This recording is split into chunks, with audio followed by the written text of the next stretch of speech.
बिहार में पुल का गिरना और बिहार में गोली का चलना और बिहार में इस तरह के खेल का होना अब ये कोई बड़ा मुद्दा नहीं है।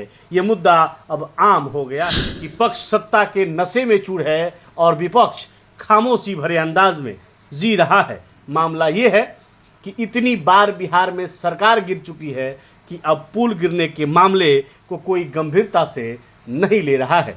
हालांकि ठेकेदार जो होते हैं वो पक्ष और विपक्ष दोनों के रिश्तेदार जरूर होते हैं, इसलिए इस पर कार्रवाई होना, ऐसी आशा करना अब आम लोगों को नागवार गुजरता है। बिहार में पुल गिरने का मामला पहुंचा सुप्रीम कोर्ट, ऑडिट कराने की मांग। 15 दिन में गिर गया 12 पुल। बिहार में बीते 24 घंटे में सिवान और सारण में कुल 6 पुल गिर चुके हैं। इसके साथ राज्य में 15 दिन में 12 पुल गिर चुके हैं। पुल का मामला सुप्रीम कोर्ट तक पहुंच गया है।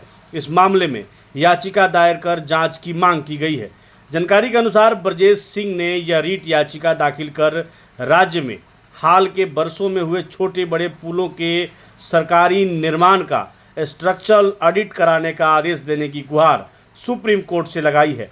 याचिकाकर्ता और अधिवक्ता ब्रजेश सिंह ने बुधवार को सुप्रीम कोर्ट से बिहार सरकार को ऑडिट कराने के निर्देश जारी करने का आग्रह किया है। याचिकाकर्ता ने कहा कि बिहार में पुल ढहने के मौजूदा मुद्दों पर शीर्ष अदालत को तत्काल विचार करने की आवश्यकता है। 2 साल के भीतर 3 बड़े निर्माणाधीन पुल और बड़े माध्यम और छोटे पुलों के ढहने की कई अन्य घटनाएं हुई हैं। उन्होंने कहा कि इन घटनाओं में कुछ लोगों की मौत हो गई और कई भी घायल हो गए।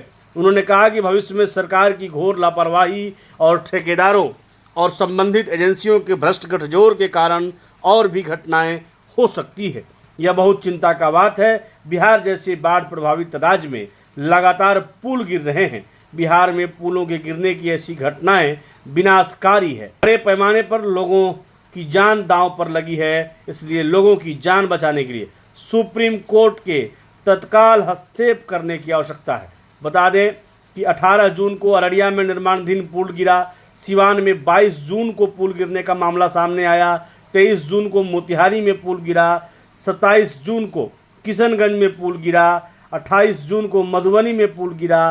30 जून को गांव में स्थित एक पुल का पिलर ध्वस्त हो गया, जिसके बाद 3 जुलाई को सिवान के साथ साथ 3 पुल नदी में समा गए। तो वहीं सीतामढ़ी में पुल का पाया बह गया, जबकि सारण में मात्र 15 घंटे में 2 पुल गिरे हैं। बिहार में पुल का गिरना और बिहार में गोली का चलना और बिहार में इस तरह के खेल का होना अब ये कोई बड़ा मुद्दा नहीं है। ये मुद्दा अब आम हो गया है।